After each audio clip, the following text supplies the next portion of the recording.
ದಕ್ಷಿಣ Korea ಅಧ್ಯಕ್ಷ ಯೂನ್ ಸೂಕ್ ಯೋಲ್ ಬಂಧನ ಆಗಿದೆ. ದಕ್ಷಿಣ ಕೊರಿಯಾದ ಇತಿಹಾಸದಲ್ಲಿಯೇ ಇದೊಂದು ಐತಿಹಾಸಿಕ ಕ್ಷಣ ಅಂತ ದಾಖಲಾಗಿದೆ. ದಕ್ಷಿಣ ಕೊರಿಯಾ ಇತಿಹಾಸದಲ್ಲೇ ಬಂಧನಕ್ಕೆ ಒಳಗಾದಂಥ ಮೊದಲ ಅಧ್ಯಕ್ಷ. ತುರ್ತು ಪರಿಸ್ಥಿತಿ ಹೇರುವ ಮೂಲಕ ಮಿಲಿಟರಿ ರೂಲ್ಸ್ಗಳನ್ನು ಜಾರಿ ಮಾಡಿದ್ದಂಥ ಆರೋಪ ಇದೆ. ಕಾರಾಗೃಹಕ್ಕೆ ಹೋಗೋದನ್ನು ತಪ್ಪಿಸಲಿಕ್ಕೆ ನಾಟಕವಾಡಿದ್ರು ಅಧ್ಯಕ್ಷ. ತನ್ನ ಮನೆಯ ಆವರಣದಲ್ಲಿಯೇ ಬಂಧನಕ್ಕೊಳಗಾಗುವ ನೆಪವೊಡ್ಡಿದ್ರು ಆ ಅಧ್ಯಕ್ಷ. ಇದಕ್ಕಾಗಿ ಮನೆಯ ಸುತ್ತಲೂ ಕೂಡ ಮುಳ್ಳಿನ ಬೇಲಿ, ತಡೆಗೋಡೆ ನಿರ್ಮಿಸಿದ್ರು. ಆದರೆ ಯೂನ್ ಬಂಧನಕ್ಕೆ ಪಣ ತೊಟ್ಟಿದ್ದಂಥ ಅಧಿಕಾರಿಗಳು ಒಂದು ಪ್ಲಾನನ್ನು ರೂಪಿಸಿಕೊಂಡಿದ್ರು. ಆ ಪ್ಲಾನ್ ಈಗ ಸಕ್ಸಸ್ ಆಗಿದೆ. ತಡೆಗೋಡೆಯ ತೆರವುಗೊಳಿಸಿ ಮುಳ್ಳಿನ ತಂತಿಗಳನ್ನು ಕತ್ತರಿಸಿ ಮನೆ ಪ್ರವೇಶ ಮಾಡಿದ್ದಾರೆ.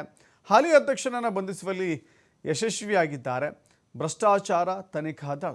ಅಧ್ಯಕ್ಷನನ್ನು ಬಂಧಿಸಿ ಕಾರಾಗೃಹಕ್ಕೆ ಕಳಿಸಿದ್ದಾರೆ ಪೊಲೀಸರು.